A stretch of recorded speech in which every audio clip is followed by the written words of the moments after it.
আসসালামু আলাইকুম। আশা করি সকলে ভালো আছেন। আজকে খুব সুন্দর একটি ভিডিও নিয়ে হাজির হলাম। আজকে খুব ইজিভাবে একটি ফুল তৈরি করব। তার জন্য প্রথম যে কাপড়টি নিয়েছি তার লম্বা এবং চওড়া 3 ইঞ্চি।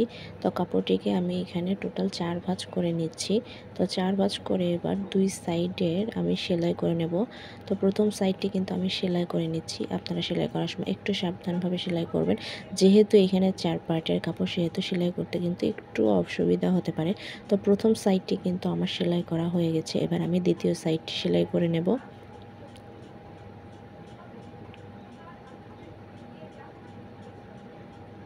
তো আমার দ্বিতীয় সাইডটিও কিন্তু সেলাই করা হয়ে গেছে। তো এবার আমি সুতো ধরে টান দিয়ে সবগুলো কাপড় কিন্তু একসাথে করে নিচ্ছি। আপনারা টান দেওয়ার সময় একটু সাবধানে টান দেবেন, যেহেতু এখানে 4 পার্টের কাপড়, তো টান দিতে একটু প্রবলেম হতে পারে। তো টান দেওয়া হয়ে গেলে সবগুলো একসাথে এনে আমি এবার শক্ত করে একটি গিঁট দিয়ে নিচ্ছি। আমি এখানে টোটাল 3টি থেকে 4টি গিঁট দিয়েছি। তো প্রথম ফুলটি কিন্তু আমার অলরেডি তৈরি।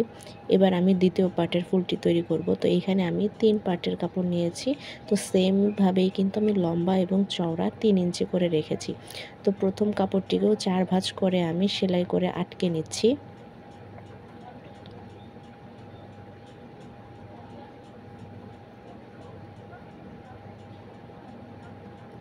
তো প্রথম সাইডটি কিন্তু আমি সেলাই করে নিলাম। তো সেমভাবে আমি পরবর্তী সাইডটিও সেলাই করে নেব।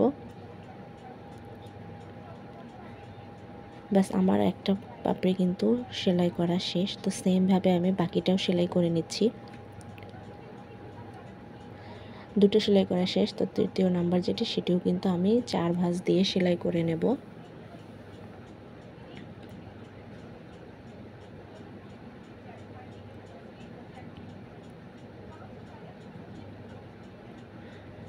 পরবর্তী সাইডটিও কিন্তু আমি সেলাই করে আটকে নিয়েছি। এবার সুতো ধরে টান দিয়ে এটিকেও কিন্তু আমি গিঁট দিয়ে নিচ্ছি। এখানে কিন্তু 3 পাপড়ির একটি ফুল হবে।